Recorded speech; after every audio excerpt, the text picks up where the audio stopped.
The master Prakash classes YouTube channel आप सभी भावी अध्यापकों का स्वागत करता है। इस वीडियो लेक्चर में हम लोग आगामी प्राथमिक शिक्षक भर्ती के टोटल 125 प्रश्नों के प्रैक्टिस सेट को सॉल्व करेंगे और ये सारे प्रैक्टिस सेट के प्रश्न आपकी परीक्षा की दृष्टि से बहुत ही महत्वपूर्ण है। और उसके पहले आप लोग को जो टाइमिंग सुपर टेट की सब्जेक्ट वाइज चल रही है उसके बारे में थोड़ा बता दें, जिससे कि आप लोग भी समय समय पर उपलब्ध होकर प्रैक्टिस सेट सॉल्व कर सकें। तो चलिए देखते हैं। यहाँ पे सुबह के समय में आप लोग हमारे साथ 10 बजे अवेलेबल हो करके 150 प्रश्नों की प्रैक्टिस सेट को लगा ही रहे हैं। साथ साथ सुबह ही 11:30 पर आपका गणित का प्रैक्टिस सेट करवाया जा रहा है और उसके बाद शाम को 7 बजे उपलब्ध होकर के आप लोग हिंदी के प्रैक्टिस सेट को भी करते रहिए। और उसी के 1 घंटे बाद 8 बजे के समय आप लोग का संस्कृत का भी प्रैक्टिस सेट चल रहा है, तो उसको भी आप लोग सॉल्व कर लिया करें। ये सभी क्लासें चल रही हैं। संभवतः आपकी रीजनिंग की भी क्लास हो सकता है अवेलेबल हो गई हो, उसकी जानकारी हमें नहीं है। यदि हो गई हो तो हमको आपको बता देंगे कि कब वो जो चल रही हैं। तो ये सूचना था आपका। तो ये सब आप लोग समय से उपलब्ध होकर इस प्रैक्टिस सेट को प्रैक्टिस सेट करते रहिए। चलिए हम लोग अपने प्रैक्टिस सेट में चलते हैं, जिसका पहला पोर्शन जो है वो भाषा का, जिसमें 20 प्रश्न हिंदी कवर करेंगे, 10 प्रश्न अंग्रेजी के और 10 प्रश्न संस्कृत के कवर करेंगे। टोटल 40 प्रश्नों को यहाँ पे हम लोग कवर करेंगे। तो पहला प्रश्न है आपका कि व्यायाम में कौन सी संधि है। तो चलिए बताइए फटाफट, आप लोग भी कमेंट करके उत्तर देते रहें। व्यायाम में कौन सी संधि है। तो यहाँ पे ऑप्शन नंबर आपका जो है पहला सही हो जाएगा और इसका संधि विच्छेद जब बनाएंगे तो V+ आयाम हो जाएगा। क्या होगा? V+ आयाम। ये आपका यण संधि का उदाहरण है। ऑप्शन नंबर पहला बिल्कुल सही होगा। और इसी के साथ अगला प्रश्न है कि किस में स्पर्श व्यंजन नहीं है। किस में स्पर्श व्यंजन नहीं है।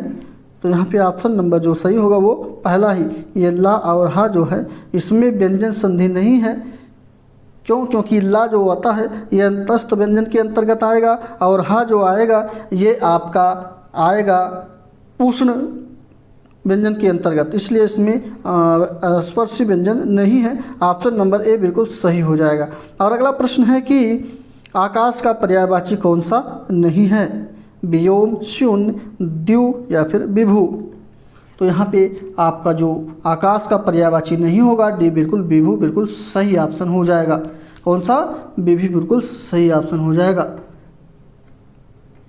और इसी के साथ अगला प्रश्न है कि वाक्य में संबंधवाचक सर्वनाम कौन सा है। संबंधवाचक सर्वनाम कौन सा है। यहाँ पे ऑप्शन नंबर जो सही होगा वो आपका सी बिल्कुल देखिए, जिसे भी देखता हूँ वह व्यस्त है। ऑप्शन नंबर सी बिल्कुल सही। यहाँ पे संबंध सर्वनाम का ये उदाहरण है। और इसी के साथ अगला प्रश्न है स्वागत में कौन सा उपसर्ग लगा है। स्वागत में कौन सा उपसर्ग लगा है। चलिए फटाफट बताइए, बहुत अच्छा क्वेश्चन है। और इसका संधि विच्छेद जब करेंगे तो सु+ आगत हो जाएगा। क्या? सु+ आगत होगा। और यहाँ पे आपका जो उपसर्ग होगा वो आपका सु उपसर्ग हो जाएगा। ऑप्शन नंबर पहला बिल्कुल यानी ए बिल्कुल सही है। और इसी के साथ अगला प्रश्न है कलंक में इत प्रत्यय लगाने पर कौन सा शब्द बनता है। तो कलंक में प्रत्यय जब लगाएंगे तो कलंकित हो जाएगा। तो ऑप्शन नंबर यहाँ पे सी कलंकित बिल्कुल सही है। शुद्ध रूप लिखा हुआ है, बाकी सभी गलत है। और इसी के साथ नेक्स्ट प्रश्न है काजी जी दुबले क्यों, शहर का अंदेशा है। काजी जी दुबले क्यों, शहर का अंदेशा है। लोकोक्तियों का सही अर्थ क्या होगा। तो पहला ही ऑप्शन यहाँ पे सही होगा, दूसरे को कष्ट से चिंतित रहना। दूसरों के कष्ट से चिंतित रहना ही ऑप्शन नंबर ए बिल्कुल सही हो जाएगा। साथ साथ अगला प्रश्न है लोटा छत से गिरा। देखिए यहाँ से लोटा छत से गिरा, पत्ते पेड़ से गिरे, ये सब किसके कारक आए, किसके अंतर्गत आ जाएंगे, कौन से कारक के अंतर्गत। तो यहाँ पे बी अपादान कारक के, जहाँ पर अलगाव की बात होती है वहाँ पे अपादान कारण होता है, कारक होता है। बी बिल्कुल सही हो जाएगा। साथ साथ अगला प्रश्न है कि शुद्ध वर्तनी वाला शब्द का चयन करिए। कवित्री कौन सा सही लिखा हुआ है। तो यहाँ पे बी बिल्कुल सही है। ये कवित्री का शुद्ध रूप लिखा गया है और इस प्रकार से कवित्री लिखा जाता है। ये very very very important question है, आप लोग इसको बिल्कुल नोट कर लें। साथ साथ अगला प्रश्न है कि पंक्ति में कौन सा रक्त व्यक्त हुआ है। बड़ा हुआ तो क्या हुआ, जैसे पेड़ खजूर। पंथी को छाया नहीं, फल लागे अति दूर। तो यहाँ पे ये जो रस है कौन सा रस होगा यहाँ पे, यहाँ पे हास्य रस है। ऑप्शन नंबर डी बिल्कुल सही ऑप्शन हो जाएगा।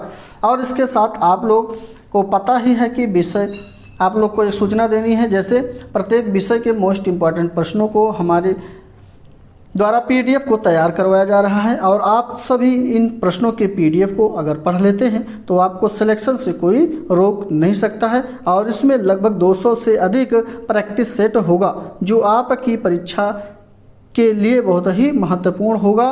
और यह नाम मात्र शुल्क पर आपको उपलब्ध करवा दिया जाएगा, जिसकी सूचना आपको जल्द ही मिल जाएगी। ये सूचना थी, सूचना समाप्त होती है। हम लोग अगले प्रश्न पे चलते हैं। तो यहाँ पे देखिए, इसको यहाँ पे किस पार्ट में एरर है ये बताना है। तो यहाँ से स्टार्ट करना है। जैसे विनोबा जी कहता है, देखिए यहाँ से कहता है क्या, ये कहते हैं ऐसा होना चाहिए था। तो यहाँ पे ऑप्शन नंबर जो सही है पहले में ही गलत है। विनोबा जी कहते हैं ना कि कहता है, यहाँ पे ये गलत हो जाएगा। साथ साथ अगला प्रश्न पहला गलत है तो ये पहला ही सही है।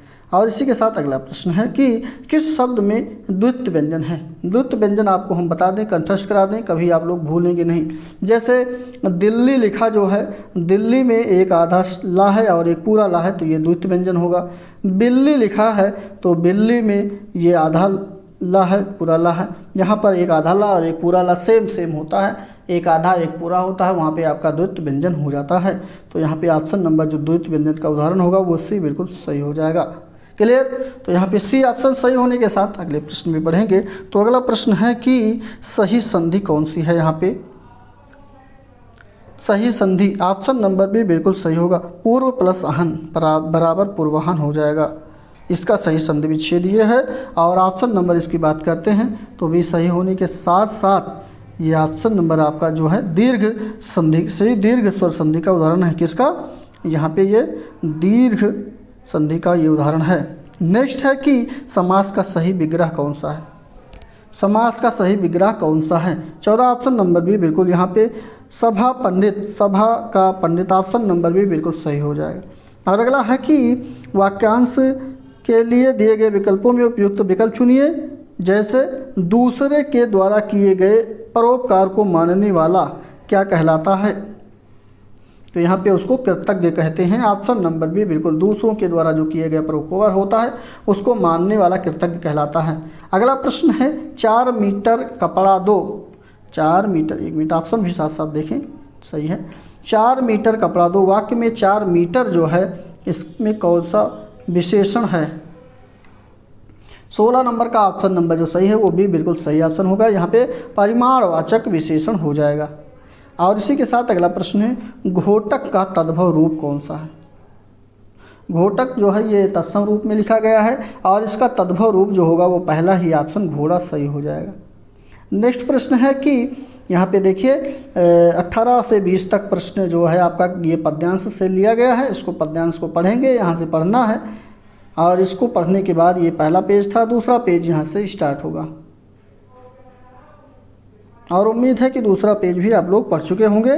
क्वेश्चन है आपके स्क्रीन पर, क्या यही स्वराज्य कहलाता है। क्या है, क्या यही स्वराज्य कहलाता है। तो ये क्या है। तो यहाँ पे ऑप्शन नंबर भी बिल्कुल ये एक व्यंग्य है, भी बिल्कुल सही हो जाएगा। और इसी के साथ अगला प्रश्न है दुर्ममन नीति ने दहे का क्या अभिप्राय है। तो यहाँ पे अभिप्राय है पहला बिल्कुल सही ऑप्शन, स्वतंत्रता प्रेमियों को दमन में शामिल किया गया है। ऑप्शन नंबर पहला बिल्कुल सही। और अगला प्रश्न है इसका गद्यांश का यानी पद्यांश का, स्वतंत्रता प्राप्ति के बाद की स्थिति पर नज़र डालना है यानी प्रकाश डालना है। तो यहाँ पे प्रकाश डालेंगे तो ऑप्शन नंबर ए, समाज में सर्वत्र धन का महत्व बढ़ना, ऑप्शन ए बिल्कुल सही हो जाएगा। और 10 प्रश्न आपका यहाँ पे इंग्लिश का आ गया है। इंग्लिश के क्वेश्चन को हम लोग थोड़ा तेज़ी फटाफट करेंगे, केवल ऑप्शन को बताएंगे, आप लोग क्वेश्चन को पढ़िए, ऑप्शन हमारे साथ मिलान करते रहिए। तो यहाँ पे ऑप्शन नंबर डी बिल्कुल सही होगा। कौन सा, डी, वंडेरिंग बिल्कुल सही, डी ऑप्शन सही हो जाएगा। और इसी के साथ अगला choose the correct alternative to fill in the blanks, 22 number का ऑप्शन नंबर सी बिल्कुल सही हो जाएगा। यहाँ पे इनफिल किया जाएगा। और इसी के साथ नेक्स्ट यहाँ पे है आपका इडियम्स फ्रेज का क्वेश्चन है, to hold something in leash. तो ऑप्शन नंबर यहाँ पे जो सही हो जाएगा वो ऑप्शन आपका पहला ही सही हो जाएगा। कौन सा? पहला सही हो जाएगा, रेस्ट्रेंस, ऑप्शन नंबर फर्स्ट सही। नेक्स्ट है सब्स्टिट्यूट फॉर वन जो है गिवन वर्ड। यहाँ पे सब्स्टिट्यूट बताना है, यानी कि इस शब्द का एक शब्दों में क्या कहेंगे। 24 का ऑप्शन नंबर डी बिल्कुल सही ऑप्शन, जीनोसाइड इसको कहेंगे। और इसी के साथ अगला यहाँ पे एरर ढूंढना है, किस पार्ट में एरर है। तो चलिए देख लेते हैं ऑप्शन नंबर, यहाँ पे एरर जो है such rules do not reply to you and आई।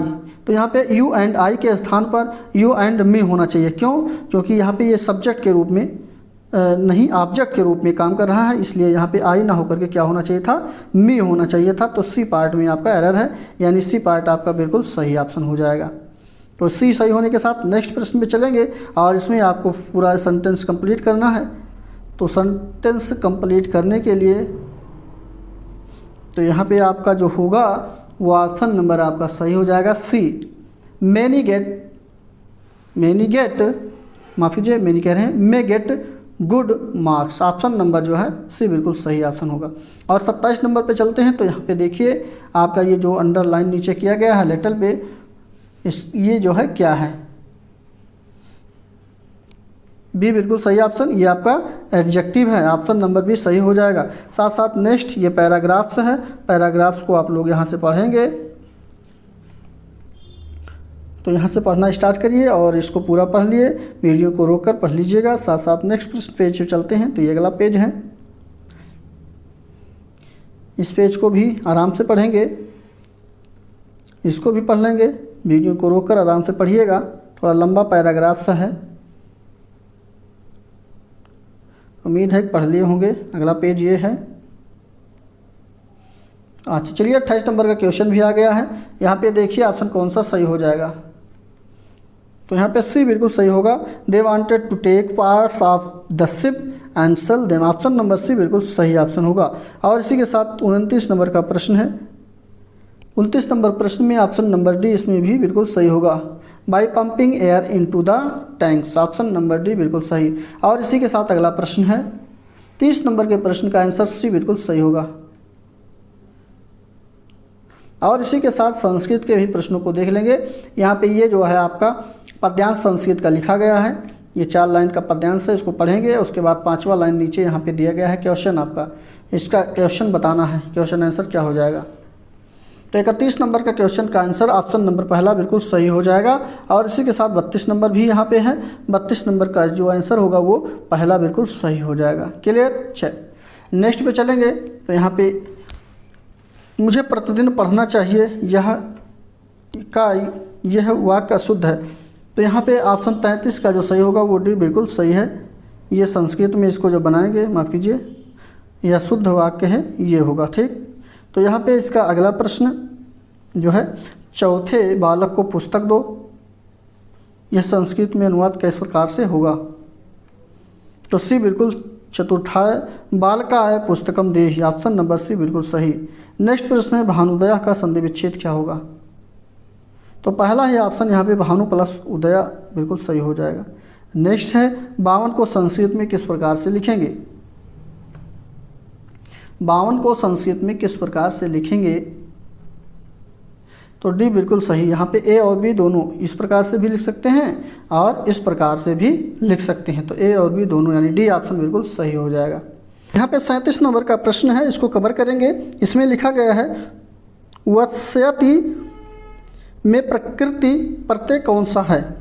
चलिए बताइए फटाफट 37 नंबर का क्वेश्चन आंसर कौन सा हो जाएगा। तो यहाँ पे ऑप्शन नंबर इसका जो सही होगा वो पहला बिल्कुल सही ऑप्शन हो जाएगा। कौन सा? पहला बिल्कुल सही है, वस प्लस लिट। और अगला प्रश्न है मधु शब्द किस प्रकार का शब्द है। तो ये जो शब्द है वो सी बिल्कुल नपुंसक लिंग है। ऑप्शन नंबर यहाँ पे सी बिल्कुल सही हो जाएगा। और ऑप्शन सही होने के साथ 39 नंबर पे चलेंगे। इसमें ये शब्द जो 9 लिखा गया है, युष्मद् शब्द का रूप कौन सा नहीं होगा यहाँ पे। तो ऑप्शन नंबर इसका बी बिल्कुल ये तृतीया द्विवचन का रूप नहीं है, बाकी सभी हैं इसमें। ऑप्शन नंबर बी बिल्कुल सही है। और इसी के साथ अगला प्रश्न है 40 नंबर का। यहाँ पे 40 नंबर में जो क्वेश्चन सही हो जाएगा वो सी ऑप्शन आपका बिल्कुल सही होगा। नीति शतकम से ये जो है कथन लिया गया है। यहाँ पे संस्कृत का पोर्शन समाप्त होता है और विज्ञान का पोर्शन स्टार्ट होता है। विज्ञान के 10 प्रश्न इसमें हैं, फटाफट इसको भी हम लोग कवर करेंगे। तो चलिए देखिए, पहला प्रश्न है आपकी स्क्रीन पर। इसमें पूछा गया है कि आकाश का रंग नीला किसके कारण दिखाई देता है। कमेंट करके आप लोग आंसर देते रहें। तो यहाँ पे ऑप्शन नंबर सी, प्रकाश के प्रकीर्णन के कारण आकाश का रंग जो है नीला दिखाई देता है, इसलिए सी बिल्कुल सही ऑप्शन होगा। और अगला प्रश्न है, काफ़ी जो है पौधे के किस भाग से प्राप्त होती है। पत्ती से, फूल से, बीज से, तने से। तो काफ़ी जो प्राप्त होता है वो आपका बीज से प्राप्त होता है, सी बिल्कुल सही ऑप्शन होगा। साथ साथ अगला प्रश्न है कि कौन सी धातु है जो अन्य धातुओं के साथ अम्लगम बनाती है। डी बिल्कुल ये पारद है, जिसको हम लोग मरकरी कहते हैं या पारा कहते हैं। पारा भी कह सकते हैं, पारद होता है, मरकरी होता है, कुछ भी कहिए। ऑप्शन नंबर डी बिल्कुल सही हो जाएगा। साथ साथ नेक्स्ट प्रश्न है, मानव शरीर में यूरिया का संश्लेषण कहाँ होता है। तो यूरिया का संश्लेषण मानव के शरीर में यकृत में होता है। ऑप्शन नंबर भी बिल्कुल सही ऑप्शन हो जाएगा। साथ साथ अगला प्रश्न है कि पेट्रोल में लगी आग को बुझाने में जल प्रभावी नहीं होता है, क्यों ऐसा है। तो पेट्रोल में जब आग लगती है तो जब उस पर जल डालते हैं तो जल का घनत्व जो होता है भारी होता है, तो वो जल नीचे चला जाता है और पेट्रोल ऊपर आ जाता है, इसलिए बुझती नहीं है आग, इसलिए इसका प्रयोग नहीं करते हैं। तो ऑप्शन नंबर यहाँ पे डी देखिए, डी में लिखा गया है कि जल और पेट्रोल एक दूसरे के जो है अमिश्रणीय है, मतलब मिश्रित नहीं हो सकते हैं, और पेट्रोल ऊपरी परत बना लेता है, अतः जलता ही रहता है। ऑप्शन नंबर डी बिल्कुल सही ऑप्शन हो जाएगा। साथ साथ अगला प्रश्न है कि एक साइकिल चालक को वृत्तीय गति में किस ओर झुकना चाहिए। तो सी बिल्कुल केंद्र की ओर उसे झुकना चाहिए। ऑप्शन नंबर सी बिल्कुल सही ऑप्शन हो जाएगा। और अगला प्रश्न है कि बाल को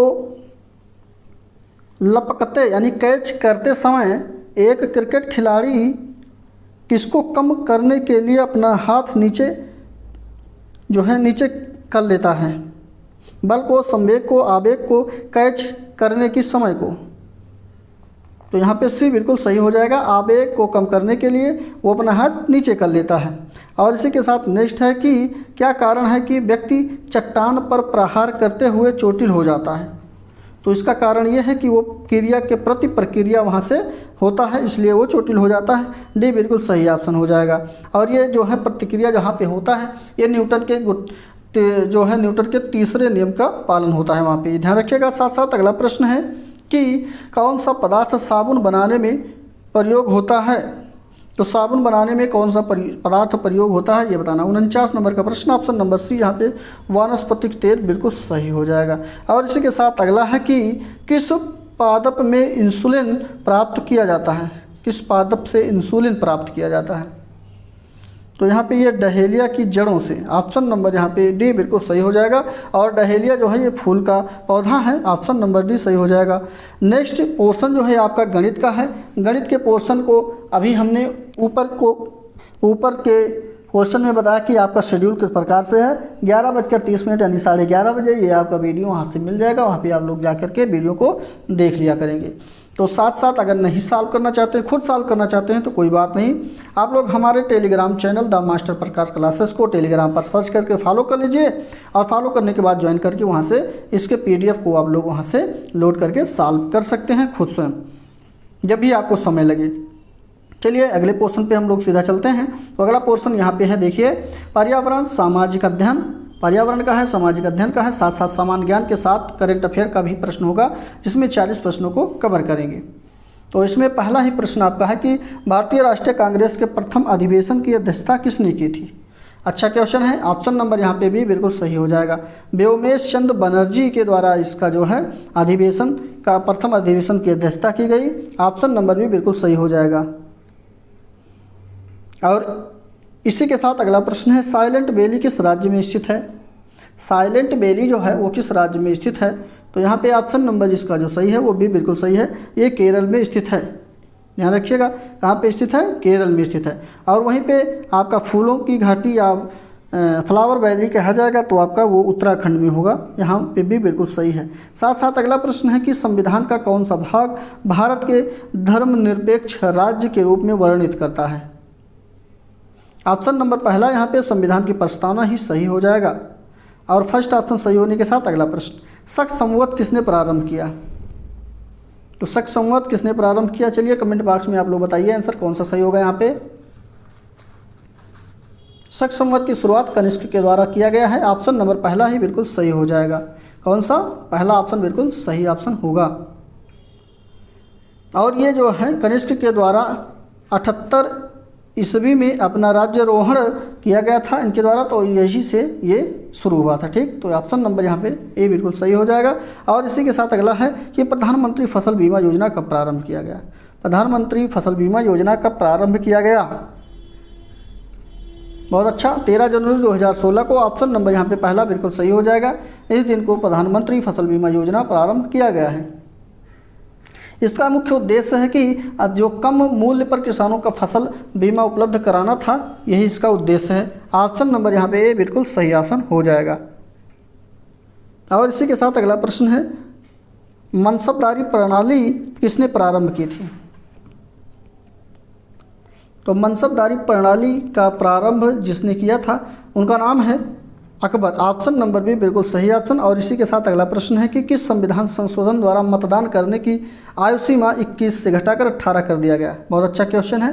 क्वेश्चन की बात करते हैं तो इसका ऑप्शन नंबर सी बिल्कुल सही। 61वें संविधान संशोधन के द्वारा जो है 1989 में चुनाव में मतदान डालने की उम्र को 21 साल से घटाकर 18 साल कर दिया गया। और इसी के साथ अगला प्रश्न है, लाइफ डिवाइन पुस्तक के लेखक कौन है? लाइफ डिवाइन नामक पुस्तक के लेखक कौन हैं? ऑप्शन नंबर ए बिल्कुल यहाँ पे अरविंद घोष इसके सही हो जाएंगे। अगला प्रश्न है, साइमन कमीशन किस वर्ष भारत आया था? बात करते हैं साइमन कमीशन की। तो साइमन कमीशन का निर्माण जो होता है वो 1927 में होता है, लेकिन इसका भारत में आगमन जो होता है 1928 में होता है। ऑप्शन नंबर पहला ही बिल्कुल सही हो जाएगा। और इसी के साथ अगला प्रश्न है कि कौन सी नदी है जो अपभ्रंश घाटी से होकर बहती है?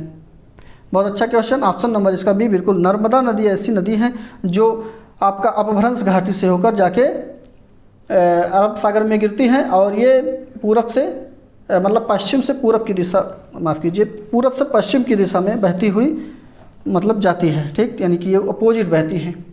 और इसी के साथ अगला प्रश्न है आपके कि एक एथलीट को किससे जल्दी एवं अधिक ऊर्जा प्राप्त हो जाती है? तो सी बिल्कुल यहाँ पे कार्बोहाइड्रेट। ऑप्शन नंबर सी बिल्कुल सही हो जाएगा। और इसी के साथ अगला है कि विश्व श्रमिक दिवस कब मनाया जाता है? विश्व श्रमिक दिवस कब मनाया जाता है? ए बिल्कुल सही ऑप्शन, 1 मई को विश्व श्रमिक दिवस के रूप में मनाया जाता है। ऑप्शन नंबर ए बिल्कुल सही। और 11 जुलाई को जनसंख्या दिवस यानी जनगणना दिवस या जनसंख्या दिवस कह सकते हैं। ऑप्शन नंबर यहाँ पे लेकिन पहला बिल्कुल सही हो जाएगा। और 5 जून को विश्व पर्यावरण दिवस मनाया जाता है। और इसी के साथ अगला प्रश्न आपका है, टकला माकन मरुस्थल कहाँ पर स्थित है? तो ये ऑप्शन नंबर सी चीन में स्थित है। ऑप्शन नंबर यहाँ पे सी बिल्कुल सही हो जाएगा। और इसी के साथ अगला प्रश्न है, ब्रिटिश सरकार की सरकारी रिपोर्ट क्या कहलाती है? ब्रिटिश सरकार की जो सरकारी रिपोर्ट थी वो क्या कहलाती थी? ऑप्शन नंबर ए बिल्कुल सही हो जाएगा, blue book. Option number A बिल्कुल सही। और इसी के साथ अगला प्रश्न है कि किस आदेश को व्यक्तिगत आज़ादी का घोतक कहा जाता है? यहाँ पे सी बिल्कुल सही ऑप्शन हो जाएगा। हैबियस कार्पस जो होता है इसको आदेश को व्यक्तिगत आज़ादी का घोतक कहा जाता है। ऑप्शन नंबर सी बिल्कुल सही ऑप्शन हो जाएगा। हैबियस कार्पस का मतलब होता है व्यक्तिगत आज़ादी, और इसका हिंदी में जो अर्थ होता है वो बंदी प्रत्यक्षीकरण होता है। क्लियर? चलिए, साथ साथ अगला प्रश्न है आपका, जोड़ा कौन सा जोड़ा सही है? तो यहाँ पे जोड़ा जो सही है वो पहला ही आपका सही है। अर्थशास्त्र जो लिखा गया है वो कौटिल्य के द्वारा लिखा गया है। ऑप्शन नंबर ए बिल्कुल सही ऑप्शन, बाकी सभी गलत है। और इसी के साथ नेक्स्ट प्रश्न आपकी स्क्रीन पर, राज्यों में से किस एक का कुल वन क्षेत्र न्यूनतम है? तो यहाँ पे ऑप्शन नंबर जो आपका है वो भी बिल्कुल सही है। हरियाणा का कुल वन क्षेत्र में न्यूनतम सबसे कम है। ऑप्शन नंबर भी बिल्कुल सही ऑप्शन। और इसी के साथ अगला प्रश्न है कि क्या ईमेल पते का एक हिस्सा नहीं हो सकता, इसमें से कौन सा नहीं हो सकता है? तो डी जो है ये इस प्रकार से यानी स्पेस नहीं हो सकता। इसी के साथ अगला प्रश्न है उत्तर प्रदेश में चौथाई करें चौधरी चरण सिंह अंतर्राष्ट्रीय हवाई अड्डा कहाँ पर स्थित है? तो यहाँ पे डी बिल्कुल सही ऑप्शन। लखनऊ में स्थित है चौधरी चरण सिंह हवाई अड्डा। ठीक, अमौसी हवाई अड्डा का नाम बदलकर चौधरी चरण सिंह कर दिया गया। ऑप्शन नंबर बी डी बिल्कुल सही है। और इसी के साथ अगला प्रश्न है 1784 यानी 1784 ईस्वी में बंगाल में एशियाटिक सोसाइटी का गठन किसने किया था? बी बिल्कुल सर विलियम जोन्स के द्वारा एशियाटिक सोसाइटी का गठन किया गया। ऑप्शन नंबर बी बिल्कुल सही ऑप्शन, जो कि 1784 में किया गया है। साथ साथ अगला प्रश्न है प्राचीन काल में किस देश को पारसिया कहा जाता था? तो प्राचीन काल में जो है ईरान को पारसिया कहा जाता था। ऑप्शन नंबर भी बिल्कुल सही ऑप्शन हो जाएगा। अगला प्रश्न है भाषाई आधार पर राज्यों का पुनर्गठन कब किया गया? बहुत अच्छा क्वेश्चन है। और ये संविधान संशोधन आपका दूसरा संविधान संशोधन। ऑप्शन नंबर यहाँ पे जो सही होगा वो आपका बी बिल्कुल सही ऑप्शन। 1956 में ही भाषाई आधार पर राज्यों का पुनर्गठन किया गया और पहला राज्य जो आपका रहा वो आंध्र प्रदेश था। कौन सा था? आंध्र प्रदेश। ऑप्शन नंबर भी बिल्कुल सही ऑप्शन। साथ साथ अगला प्रश्न अंतर्राष्ट्रीय तिथि रेखा को क्या कहते हैं? चलिए आंसर बताइए फटाफट। अंतर्राष्ट्रीय तिथि रेखा को क्या कहा जाता है? तो पृथ्वी पर जो खींची गई 180 देशांतरीय रेखा होती है वही काल्पनिक रेखा अंतर्राष्ट्रीय तिथि रेखा कहलाती है। और यह प्रशांत महासागर से होकर गुजरती है। कहाँ से? प्रशांत महासागर से होकर गुजरती है। ऑप्शन नंबर भी बिल्कुल सही होगा, 180 देशांतर। और इसी के साथ नेक्स्ट है गदर पार्टी का मुख्यालय कहाँ था? बहुत अच्छा क्वेश्चन। ऑप्शन नंबर पहला ही ये सैन फ्रांसिस्को में था। ऑप्शन नंबर फर्स्ट सही हो जाएगा। साथ साथ अगला प्रश्न है शून्यकाल जो संसदीय व्यवस्था है वो किस देश की देन है? वैसे बात करते हैं शून्यकाल की, तो शून्यकाल कहीं से या किसी भी संसदीय व्यवस्था कहीं किसी देश से लिया नहीं गया है। ये अपने भारत से ही है, ये भारत का ही है, यही से बनाया गया है। ये ऑप्शन नंबर भी भारत बिल्कुल सही हो जाएगा। और इसी के साथ अगला मेरियाना गर्त कहाँ पे स्थित है? तो मेरियाना गर्त जो स्थित है वो प्रशांत महासागर में स्थित है। ऑप्शन नंबर जो है भी बिल्कुल सही ऑप्शन। 11,033 किलोमीटर जो है इसकी गहराई है। साथ साथ अगला प्रश्न है झूम कृषि कहाँ पर की जाती है?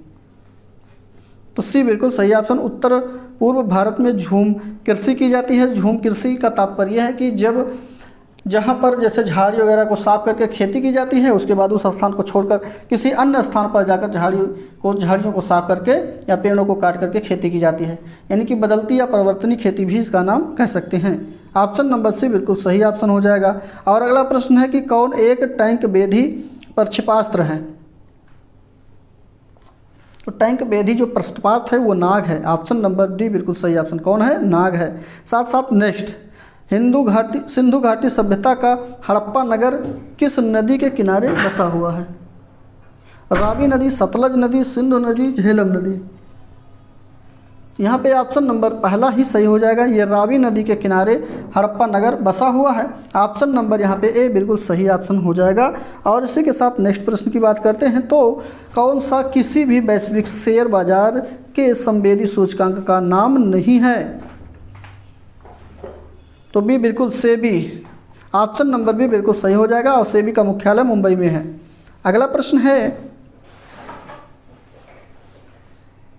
दुग्ध के अग्रणी उत्पादन का सही अवरोही क्रम कौन सा है?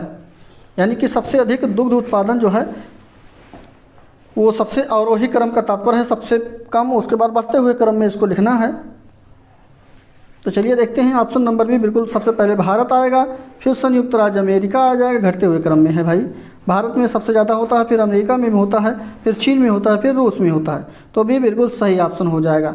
और इसी के साथ अगला प्रश्न है कि किस वर्ष राज्य का नाम उत्तर प्रदेश पड़ा है? यानी अपने उत्तर प्रदेश का राज्य का नाम जो उत्तर प्रदेश है ये कब पड़ा इसका उत्तर प्रदेश नाम? तो ये 1950 में। ऑप्शन नंबर भी बिल्कुल सही ऑप्शन। और इसके पहले जो है इसका नाम संयुक्त प्रांत हुआ करता था। साथ साथ अगला प्रश्न है, महाभारत मूलतः किस रूप में जाना जाता था? तो डी बिल्कुल सही, यहाँ जय संहिता के नाम से महाभारत को पहले जानते थे। ऑप्शन नंबर डी बिल्कुल सही हो जाएगा। नेक्स्ट है कि किस नदी के तट पर गोरखपुर स्थित है? गोरखपुर की बात करते हैं तो गोरखपुर, कमेंट करके आप लोग बताएंगे, ये राप्ती नदी के किनारे स्थित है। बी बिल्कुल सही ऑप्शन। अगला प्रश्न है, पटना पश्चिम बिहार कहाँ पर स्थित है? ऑप्शन नंबर सी एटा पटना बिहार, पटना जो है पश्चिम बिहार यहीं पे स्थित है, एटा जिले में। ऑप्शन नंबर सी बिल्कुल सही ऑप्शन हो जाएगा। साथ साथ उत्तर प्रदेश में सबसे अधिक उत्पादन वाला तिलहन फसल कौन सा है? उत्तर प्रदेश में जो सबसे अधिक उत्पादन वाला तिलहन है वो कौन सी है? सरसों है, तिल है, मूंगफली है या फिर सोयाबीन? तो यहाँ पे ए बिल्कुल सही ऑप्शन सरसों हो जाएगा। कौन सा? सरसों हो जाएगा। अगला प्रश्न है, आंवले का सबसे अधिक उत्पादन वाला जिला? प्रतापगढ़। ऑप्शन नंबर सी बिल्कुल सही ऑप्शन। ये सभी जी प्रश्न सबको मालूम है, इसलिए थोड़ा तेजी के साथ करेंगे हम लोग। अगला प्रश्न है, यदि सांसद किसी विशिष्ट उद्देश्य के लिए कोई भी नियमित नियुक्ति करे तो उसे क्या कहा जाता है? तो उसको तदर्थ समिति कहते हैं। क्या कहते हैं? तदर्थ समिति। ऑप्शन नंबर ए बिल्कुल सही ऑप्शन हो जाएगा। नेक्स्ट है कि बजट एक लेख पत्र है। तो बजट जो है वो किस प्रकार का लेख पत्र है, ये बताइए आप लोग कमेंट करके। यहाँ पे ये सरकार की राजकोषीय नीति का है। ऑप्शन नंबर बी बिल्कुल सही ऑप्शन। अगला है कि भारत में सबसे अधिक आबादी वाला शहर कौन सा है? मुंबई। मुंबई भी बिल्कुल सही। शहर की बात करते हैं तो मुंबई, और राज्य की बात करते हैं तो उत्तर प्रदेश पहले स्थान पर हो जाएगा। साथ साथ शिक्षण कौशल के 10 प्रश्न यहाँ पे आए हैं, इसको भी कवर किया जाएगा। पहला प्रश्न है, इर्गोग्राफ पर क्या प्रदर्शित किया जाता है? तो चलिए बताइए कमेंट करके आप लोग कौन सा ऑप्शन सही हो जाएगा। तो इसमें जलवायु के विभिन्न तत्व एवं फसलें जो होती हैं उसको प्रदर्शित किया जाता है। डी बिल्कुल सही ऑप्शन हो जाएगा। अगला प्रश्न आपके स्क्रीन पर है कि शिक्षण जो है सीखने हेतु संपन्न की जाने वाली क्रियाओं की प्रणाली है, यह कथन किसने कहा है? 112 का बी ऑप्शन बिल्कुल, इसको जो है B.O. स्मिथ के द्वारा कहा गया है। बी बिल्कुल सही ऑप्शन हो जाएगा। नेक्स्ट है, सर्वप्रथम ज्ञात से अज्ञात की ओर शिक्षण सूत्र का प्रयोग किसने किया? बहुत अच्छा क्वेश्चन। ऑप्शन नंबर यहाँ पे जो सही होगा पहला ही सही हो जाएगा। ज्ञात से अज्ञात की बात करते हैं तो इस शिक्षण का सूत्र हर्बर्ट के द्वारा किया गया है। ए बिल्कुल सही ऑप्शन होगा। चलिए नेक्स्ट प्रश्न है और कमेंट बॉक्स में आप लोग आंसर बताएंगे। क्वेश्चन अच्छा है, आपके छात्रों की ओर से सदैव यह शिकायत रहती है कि आप कक्षा में शिक्षण करते समय जल्दी जल्दी बोलते हैं, तो इसका प्रमुख कारण क्या हो सकता है? तो इसका प्रमुख कारण यह है कि आप में आत्मविश्वास की कमी है। क्या है? आत्मविश्वास की कमी है। ऑप्शन नंबर बी बिल्कुल सही हो जाएगा। और इसी के साथ अगला प्रश्न है, प्लास्टिक छायाकरण विधि किसे कहते हैं? सी बिल्कुल सही ऑप्शन। पहाड़ी छायाकरण विधि जो होती है इसी को प्लास्टिक छायाकरण विधि के नाम से जाना जाता है। सी बिल्कुल सही ऑप्शन। और अगला प्रश्न है आपकी स्क्रीन पर कि अध्यापन का पहला चरण क्या है? अध्यापन का पहला चरण क्या होता है? तो पहले से उपाय बनाना, पहले उपाय बनाया जाएगा तो यही पहला चरण हो जाएगा। तो ऑप्शन नंबर पहला बिल्कुल सही ऑप्शन। और नेक्स्ट है कि मूल्यांकन में किसकी आवश्यकता होती है? जब मूल्यांकन करना होता है तो उसमें किसकी आवश्यकता होती है? तो यहाँ पे ऑप्शन नंबर हो निश्चित विचार होनी चाहिए। क्या? निश्चित विचार, यानी ऑप्शन नंबर सी बिल्कुल सही ऑप्शन हो जाएगा। और इसी के साथ अगला प्रश्न है कि संचलन मानचित्र किसे कहते हैं? संचालन नहीं है, यह संचलन है। संचलन मानचित्र किसे कहते हैं? चलिए कमेंट करके बताइए, बहुत अच्छा क्वेश्चन है। तो यहाँ पे यातायात जो प्रवाह रेखा है, आरेख है, उसको संचलन मानचित्र कहते हैं। डी बिल्कुल सही ऑप्शन होगा। अगला प्रश्न है कि अध्यापक की महत्वपूर्ण विशेषता क्या है? तो अध्यापक की महत्वपूर्ण विशेषता जो है वो ऑप्शन नंबर पहला सही हो जाएगा कि विषय वस्तु का ज्ञान होना ही महत्वपूर्ण विशेषता है। ए बिल्कुल सही ऑप्शन। यदि उसको विषय वस्तु का ज्ञान ही नहीं रहेगा तो पढ़ाएगा वो क्या? नेक्स्ट ऑप्शन है आपका, प्रश्न है कि प्लेटो के अनुसार शिक्षा की मुख्य भूमिका क्या है? सोच विचार की शक्ति का विकास करना। बहुत अच्छा, पहला ही सही हो जाएगा और पढ़ने की जरूरत नहीं। प्रत्येक छात्र में, अच्छा एक मिनट, प्रत्येक छात्र के व्यक्तित्व का विकास करना, राष्ट्र को मजबूत करना। राष्ट्र से कोई मतलब नहीं भाई, प्लेटो के अनुसार शिक्षा का मुख्य उद्देश्य जो है सोच विचार की शक्ति का विकास करना, यही है। ऑप्शन नंबर यहाँ पे ए बिल्कुल सही हो जाएगा। ऊपर कोई प्रश्न छूट रहा है क्या? हाँ, हो गया, ठीक है। महत्वपूर्ण विशेषता क्या है? विषय वस्तु का ज्ञान, हो गया था। अगला प्रश्न है कि बाल मनोविज्ञान का 10 प्रश्न इसमें भी कवर करेंगे हम लोग।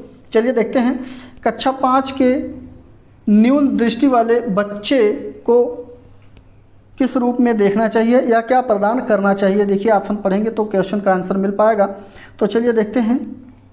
तो यहाँ पे सी ऑप्शन देखिए, कक्षा में सामान्य रूप से बर्ताव करना चाहिए एवं ऑडियो सीडी के जरिए सहायता प्रदान करनी चाहिए। किसको? जो कम देखने वाले बच्चे हैं। न्यून दृष्टि मतलब होता है कम देख पाने वाले बच्चे। तो इससे बिल्कुल सही ऑप्शन होगा। और अगला प्रश्न है कि बच्चे दुनिया के बारे में अपनी समझ का सृजन करते हैं, इसका श्रेय किसको जाता है? यानी ये कथन किसका है? इस प्रकार से ऑप्शन नंबर पहला ही सही होगा, जिन प्याजे का। ऑप्शन नंबर ए बिल्कुल सही हो जाएगा। और अगला प्रश्न है, कोमल शिल्प उपागम किससे संबंधित है? तो यहाँ पे मनोवैज्ञानिक सिद्धांतों के अनुप्रयोग से ही कोमल शिल्प उपागम संबंधित है। ऑप्शन नंबर डी बिल्कुल सही ऑप्शन हो जाएगा। और इसी के साथ नेक्स्ट प्रश्न है 24 नंबर 124 का, एक शिक्षिका का भावनात्मक बुद्धि लब्धतांक ऊंचा है, इसका तात्पर्य क्या है? तो इसका तात्पर्य यह है कि वह संतुष्ट व्यवहार रखती है, संतुलित व्यवहार रखती है, संतुष्ट नहीं, वह संतुलित व्यवहार रखती है। डी बिल्कुल सही ऑप्शन होगा।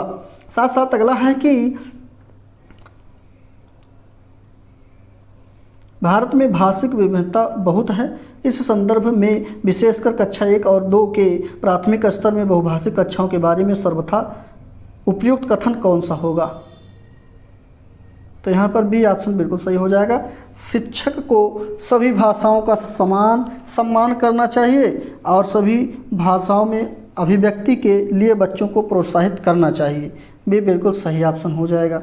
और इसी के साथ अगला प्रश्न है कि नर्सरी कक्षा से शुरुआत करने के लिए कौन सी विषय वस्तु सबसे अच्छी होती है? पहला ही ऑप्शन सही होगा, मेरा परिवार सबसे अच्छा हो जाएगा। ये इसका शुरुआत ही है, लेसन का नाम ही है पहले मेरा परिवार। और इसी के साथ अगला है 16 वर्षीय बच्चा बुद्धिलब्धि परीक्षण में 75 अंक प्राप्त करता है तो उसकी मानसिक आयु कितना वर्ष होगी? तो उसका मानसिक आयु भी बिल्कुल सही ऑप्शन 12 हो जाएगी।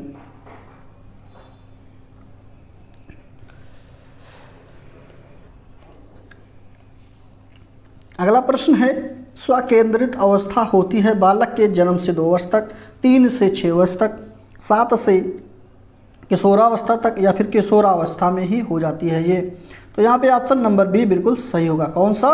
बी बिल्कुल सही हो जाएगा। ये 3 से 6 वर्ष जो होते हैं या स्वकेंद्रित अवस्था होती है बालक की। ऑप्शन नंबर बी बिल्कुल सही ऑप्शन होगा।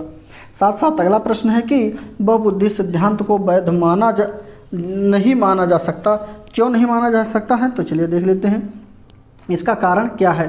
तो यहाँ पे इसका कारण पहला ही ऑप्शन सही हो जाएगा, जैसे विशिष्ट परीक्षणों के अभाव से भिन्न बुद्धियों का मापन संभव नहीं है, इसलिए इसको नहीं माना जा सकता। ऑप्शन नंबर ए बिल्कुल सही है। और इसी के साथ अगला प्रश्न है कि कक्षा में विद्यार्थियों के वैयक्तिक विभेद जो होते हैं वो किस प्रकार से होते हैं? तो डी ऑप्शन बिल्कुल लाभकारी हैं। ये लाभकारी हैं क्योंकि ये विद्यार्थियों की संज्ञानात्मक संरचनाओं की खोज के लिए अध्यापकों को प्रवृत्ति करते हैं। ऑप्शन नंबर डी बिल्कुल सही ऑप्शन इसका होगा। और इसके साथ ये रीजनिंग का प्रश्न है, रीजनिंग के प्रश्न को स्किप करेंगे और स्किप करने के बाद हम लोग कंप्यूटर के प्रश्नों पे चलेंगे। तो पहला प्रश्न है आपका यहाँ पे, दूसरी पीढ़ी के कंप्यूटर में किसका प्रयोग किया गया है? चिप का, ट्रांजिस्टर का, निर्वात ट्यूब का या फिर विंडो का? तो यहाँ पे भी बिल्कुल सही हो जाएगा, ट्रांजिस्टर का प्रयोग किया गया है। और इसी के साथ नेक्स्ट, मानव तथा कंप्यूटर के मध्य जो परस्पर संपर्क कौन स्थापित करता है? तो ये जो स्थापित करता है वो पहला ऑप्शन बिल्कुल सही हो जाएगा। कौन सा? पहला सॉफ्टवेयर है। और इसी के साथ अगला है कि शिक्षण एवं अधिगम प्रक्रिया में सूचना एवं संचार तकनीकी के समावेशन के मिश्रित उपागम में कौन सा सम्मिलित है? M learning, E learning, teleconferencing या फिर ये सभी? यहाँ पे ऑप्शन नंबर डी बिल्कुल ये सभी यहाँ पे सही हो जाएंगे। और इसी के साथ अगला प्रश्न है कि शिक्षण कौशल को और अधिक प्रभावी बनाने के लिए किसका उपयोग किया जाता है? तो यहाँ पे ऑप्शन नंबर जो सही है वो आपका सही हो जाएगा। पहला जो है ये सूचना तकनीकी जो है यही शिक्षण कौशल को प्रभावी बनाने के लिए सही हो जाएंगी। और इसी के साथ वैसे होना चाहिए था यहाँ पे ऑप्शन नंबर डी। देखिए आप लोग कमेंट करके इस क्वेश्चन का आंसर बताएंगे, जो भी होगा इसको हम लोग डिस्कस करके जो भी होगा कमेंट बॉक्स में अच्छे से क्लियर कर दिया जाएगा। लेकिन अभी तक आप लोग पहले जो है पहला क्वेश्चन बिल्कुल ऑप्शन सही मान के चलिएगा। साथ साथ अगला MS वर्ड के जनक कौन है? MS वर्ड के जनक किसे माना जाता है? तो यहाँ पे बिल गेट्स को माना जाता है। ऑप्शन नंबर बी बिल्कुल सही ऑप्शन हो जाएगा। और अगला पोर्शन जो है वो जीवन कौशल प्रबंधन एवं अभिवृत्ति से लिया गया है। इसमें 10 प्रश्न हैं, इसके भी 10 प्रश्नों को हम लोग कवर करेंगे फटाफट। चलिए लेते हैं पहला प्रश्न, जिसमें पूछा गया है कि कौन सा कौशल संवेगात्मक बुद्धि से संबंधित है? तो यहाँ पर डी ऑप्शन बिल्कुल सही होगा। सहानुभूति देना ही आपका संवेगात्मक बुद्धि, संवेगात्मक की बात करते हैं तो सहानुभूति बिल्कुल सही हो जाएगा। और साथ साथ अगला है बालक में जोखिम यानी रिस्क उठाने की जो तीव्र इच्छा होती है वो किसका परिणाम है? तो ये उपलब्धि अभिप्रेरणा का जो है परिणाम है। ऑप्शन नंबर सी बिल्कुल सही। अगला है कि अभिवृत्ति यानी एटीट्यूड जो है उसके निर्माण में क्या सम्मिलित होता है? तो ये सभी हैं, चाहे वो संवेगात्मकता हो या क्रियात्मक पक्ष हो, प्रेरणात्मक हो, ये सभी डी बिल्कुल सही ऑप्शन हो जाएंगे। नेक्स्ट प्रश्न की बात करते हैं। तो इसमें पूछा गया है कि कौन सा वांछित व्यवहार को प्रोत्साहित करने हेतु प्रेरणा स्रोत है? चलिए कमेंट करके आप लोग आंसर बताइए इसका कौन सा सही हो जाएगा। तो ये पुरस्कार जो है ये बिल्कुल सही है, यही प्रेरणा स्रोत आपका प्रोत्साहन है। साथ साथ नेक्स्ट है कक्षा का विकास किस तथ्य पर निर्भर करता है? तो अध्यापक के सुयोग नेतृत्व पर यह निर्भर करता है। पहला बिल्कुल सही ऑप्शन हो जाएगा। नेक्स्ट है वह व्यक्ति जिसने व्यावसायिक क्षेत्र में डिग्री प्राप्त की हो उसे क्या कहा जाता है? रोजगार, वैतनिक, पेशेवर या अफसर? तो उसको कहेंगे हम लोग पेशेवर। ऑप्शन नंबर सी बिल्कुल सही होगा। साथ साथ अगला है दूसरे व्यक्ति की अनुभूति एवं परेशानियों को समझना जो है वो क्या कहलाता है? तो वो सहानुभूति कहलाता है। ऑप्शन नंबर ए बिल्कुल सही। साथ साथ नेक्स्ट प्रश्न है भारतीय संविधान की प्रस्तावना कितने प्रकार के न्याय सुनिश्चित करती है? तो ये जो करती है डी बिल्कुल ये सभी हो जाएंगे, चाहे वो सामाजिक न्याय हो, आर्थिक न्याय हो या राजनीतिक न्याय हो, ये सभी जो है प्रस्तावना सुनिश्चित करती है। ऑप्शन नंबर डी बिल्कुल सही ऑप्शन।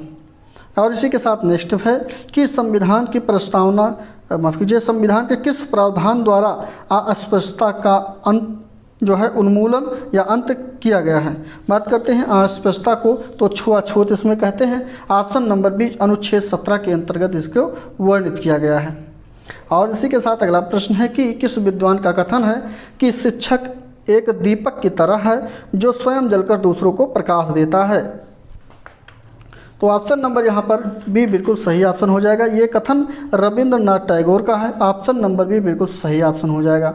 और यहाँ पर हम लोग 150 प्रश्नों को कवर कर चुके हैं। 150 प्रश्नों में आपके कितने प्रश्न सही हुए कमेंट करके ज़रूर बताइएगा। और हमारा वीडियो कैसा लगा है ये कमेंट बॉक्स में अपनी राय भी लिखेंगे। और वीडियो को लाइक से सब्सक्राइब नहीं किए हैं अभी तक तो फटाफट कर लीजिए और ऐसे ही हमारे साथ बने रहिए। मिलते हैं अगले प्रैक्टिस सेट में, तब तक के लिए बहुत बहुत धन्यवाद।